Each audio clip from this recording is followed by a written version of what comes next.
त्यामधील गुंतागुंतीचा जो खेळ आहे त्यावरती असे ब्युटिफुल नाटक आम्ही बघितलं आणि ते म्हणजे भूलभुलैया. एक वेगळा अनुभव घ्यायला काय हरकत आहे, येऊन बघा तरी. ते नाटक काय चाललेलं ते तर खूप कॅप्टिवेटिंग होतच, पण त्या नाटकात जे काही चाललंय ते सायंटिफिकली कसं चाललंय, कारण का त्याची ट्रिक सीन होते ती खूप खूप खूप ब्युटिफुल होते. पण मी थोडं कमी बोलतो कारण आमच्याबरोबर प्रियाताई आहेत. प्लीज नाटकाबद्दल काहीतरी सांगा. आमचं हे नाटक आहे, हे हॉरर हा विषय आहे. तुम्हाला चित्रपटांमध्ये OTT प्लॅटफॉर्मवर तुम्हाला VFX आणि असं खूप तांत्रिक दृष्ट्या एक परिणाम बघायला मिळतो.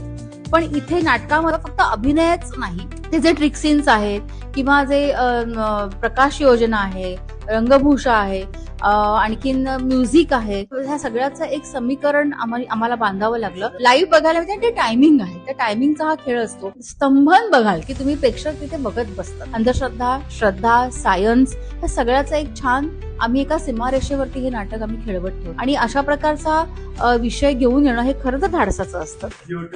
Thank you so much. आणि तुम्ही देखील तुमच्या जवळच्या नाट्यगृहात भूलभुलैया हे नाटक नक्की भूलभुलैया.